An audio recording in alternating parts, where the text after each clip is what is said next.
পুনর্বাসন, ক্ষতিপূরণ, শিক্ষা, কর্মসংস্থান এবং আদিবাসীদের বন ও ভূমির অধিকার সহ একাধিক দাবিতে আগামী ১ সেপ্টেম্বর পশ্চিম বর্ধমান জেলা শাসকের দপ্তরে গণ ডেপুটেশনের ডাক দিল আদিবাসী গাঁওতা পশ্চিম বর্ধমান জেলা কমিটি। সংগঠনের এই কর্মসূচিতে ইউনাইটেড ফোরাম সহ প্রায় 50টি বিভিন্ন গণসংগঠন সমর্থন জানিয়েছে বলে দাবি। বুধবার বিকেলে দুর্গাপুর ভগৎ সিং স্টেডিয়াম সংলগ্ন ধর্ণামঞ্চে সাংবাদিক সম্মেলন করে সংগঠনের পক্ষ থেকে জানানো হয়, আগামী ১ সেপ্টেম্বর জামুরিয়া এলাকার শালডাঙ্গা গ্রাম থেকে পদযাত্রা শুরু হবে। পদযাত্রা আসানসোল পর্যন্ত যাবে এবং সেখানে সমাপ্তির পর পশ্চিম বর্ধমান জেলা শাসকের দপ্তরে গণ ডেপুটেশন দেওয়া হবে।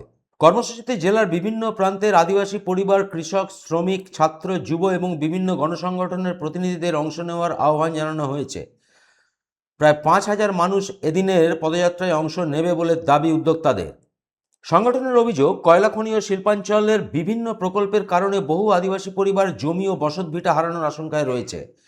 শালডাঙ্গা সহ বিভিন্ন আদিবাসী এলাকার উচ্ছেদ সহ বিভিন্ন আদিবাসী এলাকায় উচ্ছেদ ও জমি সংক্রান্ত নোটিশ নিয়ে উদ্বেগ প্রকাশ করা হয়েছে। তাদের দাবি, উন্নয়নের নামে উচ্ছেদ নয়, স্থানীয় বাসিন্দাদের জমি, জল, জঙ্গল ও জীবিকার অধিকার সুরক্ষিত করতে হবে।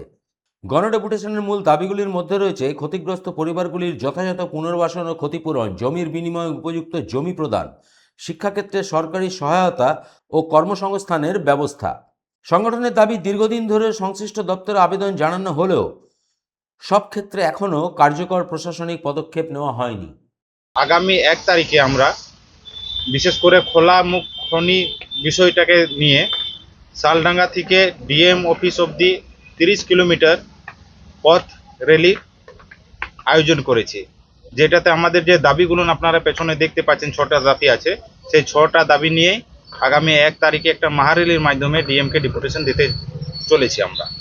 এটা আপনার শুরু হবে জামুরিয়া ব্লক অন্তর্গত শালডাঙ্গা থেকে আসানসোল ডিএম অফিস অবধি, রানীগঞ্জ পাঞ্জাবি মোড় হয়ে আপনার হাইওয়ে ধরে সোজা কাল্লা মোড় হয়ে ডিএম অফিস অবধি। এটা একটা শান্তিপূর্ণ ডেপুটেশন দেওয়া হবে, কিন্তু তার সঙ্গে প্রশাসন এবং সরকারের কাছে একটা বার্তা পৌঁছানোর আমাদের এই অনুষ্ঠানটা বা এই প্রোগ্রামটা, যে আদিবাসীর দিকে যদি এইভাবে আপনারা বঞ্চিত করে রাখেন, সাংবিধানিক দায়রায় থেকে পরে আজকে 157 দিন পর্যন্ত যদি অনির্দিষ্টকালীন ধর্ণা কর্মসূচি চালিয়ে যাওয়ার পরেও প্রশাসন বা সরকার যদি তাদের দাবিকে গুরুত্ব না দেয়, তারই একটা প্রতিফল 1 সেপ্টেম্বর আমরা দেখাতে চাচ্ছি। এবং সেটাতেও যদি আমাদের কাজ বা আমাদের দাবি যদি না মানা হয়, তাহলে আগামী দিনে কিন্তু এর থেকেও বৃহত্তর আকারে আমরা আন্দোলনে নামতে বাধ্য হব।